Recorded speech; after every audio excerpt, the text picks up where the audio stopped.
Alors, je m'appelle Dounia Meptoul, je suis cofondatrice de la cantine du 18 et présidente de l'association Les Frigos Solidaires. La cantine du 18, c'est un restaurant qu'on a créé en 2012. C'est un restaurant familial, donc c'est un peu un tiers-lieu à taille humaine. C'est un pôle restauration, un pôle événementiel et un pôle associatif. Du coup, on a créé ça avec ma mère. Ma maman tient les rênes de la cuisine. Elle propose une cuisine familiale généreuse, de saison. Donc, tu as une carte assez restreinte. En annexe, on a beaucoup d'événements associatifs. Donc, on a des braderies solidaires, des cours de français pour les migrants, on a des projections de films. Il y a vraiment un programme associatif qui est très, très large. Alors, en juin 2017, on a créé le premier frigo solidaire de France, ici à la cantine du 18. Et quelques mois après, on a créé l'association Les Frigos Solidaires, qui comptabilise aujourd'hui presque 100 frigos sur tout le territoire national. Les frigos solidaires, c'est assez simple. C'est des frigos qui sont implantés face à la devanture d'un commerce, d'un resto, d'une asso, pignon sur rue à l'extérieur, et qui vont permettre aux commerçants de déposer tous leurs invendus, aux habitants toutes les denrées qu'ils ne consomment pas quand ils partent en vacances ou en week-end, pour in fine permettre aux plus démunis de se nourrir facilement et gratuitement. C'est de loin le meilleur quartier où il y a encore une vraie âme qui se sent et qui te fait vibrer en fait quand tu arrives, notamment à la Goutte d'Or. En fait, moi, c'est ce que j'ai ressenti quand je suis arrivée. Je vibre dès que j'arrive rue Mira, tu vois. Je me sens stimulée, vivre. Et ça, c'est vraiment unique à Paris.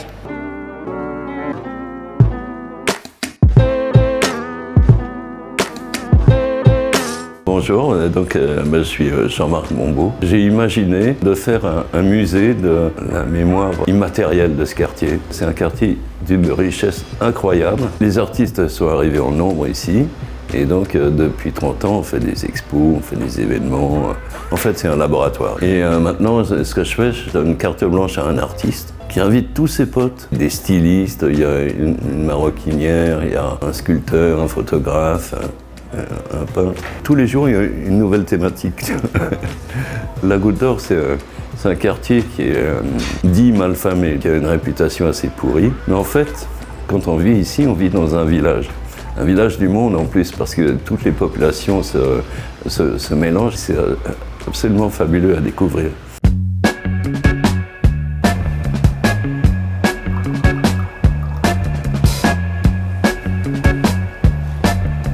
Moi, je suis Antoine. Je m'occupe de la brasserie qu'on a montée avec Thierry il y a maintenant 10 ans. Cette année. Une brasserie qui a vocation à transmettre un peu des cultures par les goûts et donc de reprendre les notes multiculturelles de notre quartier qu'on aime dans nos bières. Donc c'était l'idée de départ de la brasserie qui était la première dans Paris. On a commencé avec une bière qui s'appelle la Château Rouge, qui est le quartier plutôt black, et du coup on a fait une rousse au piment et à l'hibiscus. Et après on a continué avec toute une série d'autres bières. On a la Chapelle qui est le quartier indien, donc blanche aux épices du chai, voilà, tout en gardant quand même une approche assez peintable. Je sais pas si ça existe vraiment, mais on aime bien voilà, des bières qui désaltèrent et où on se fait plaisir et qui sont pas trop marquées non plus en goût. Le quartier a une mauvaise réputation parce que les gens connaissent pas en fait.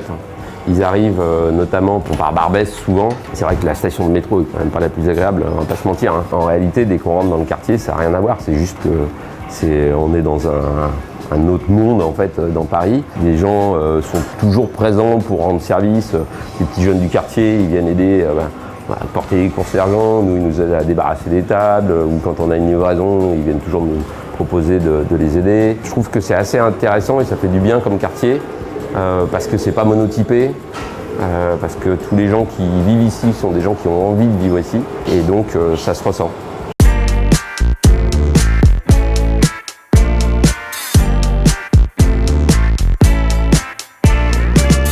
Je m'appelle Mohamed Sadi. Je suis avec l'association depuis 2012. L'association La Table Ouverte. Elle a été créée par M. Ara Rachid, c'est lui le fondateur.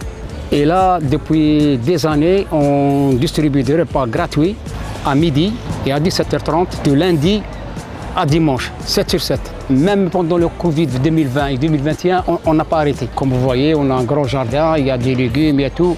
On a un poulailler, on a des lapins. Et il y a les gens qui viennent avec leurs enfants. Là, on a des trampolines pour les enfants, pour jouer et tout.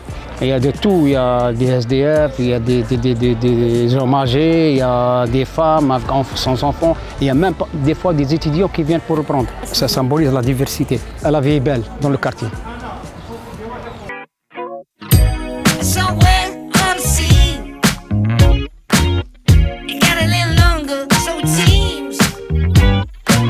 Je suis Saïd Sadi et fondateur et directeur de 360 Paris Music Factory.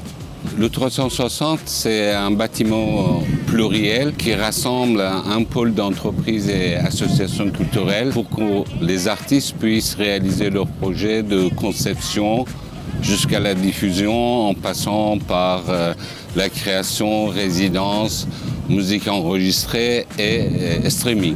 C'est un bâtiment que j'ai conçu pour faciliter le travail des artistes, que ce soit un lieu culturel ouvert vers le quartier. Aujourd'hui, les habitants de quartier peuvent rentrer facilement pour prendre un verre et commencer à rencontrer les artistes et les événements culturels.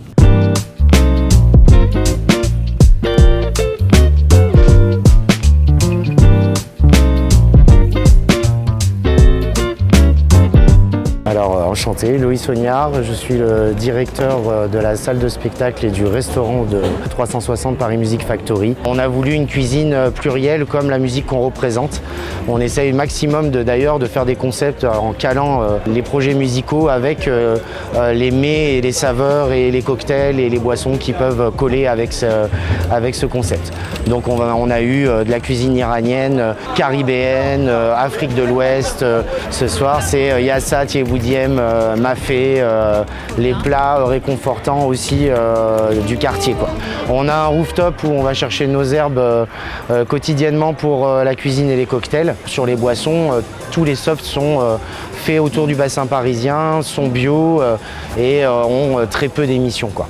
Donc on a effectivement ces concerts portes ouvertes depuis 3 ans dans le restaurant en gratuité, où on va retrouver du classique, du chant lyrique, du blues, de la salsa, du jazz. Le quartier de la Goutte d'Or qui a une identité très particulière. D'ailleurs, c'est formalisé. Quand on rentre à l'intérieur, immédiatement, on sent les gens qui marchent plus doucement, les échanges sympathiques avec les commerçants du coin qu'on voit tous les jours comme la famille, en fait. Il y a vraiment ce côté-là, énormément de solidarité, d'entraide. Un quartier qui n'est pas du tout comme il était il y a plusieurs années, ou comme ce que certains peuvent véhiculer parce qu'ils n'y viennent pas. C'est un quartier profondément doux, en fait.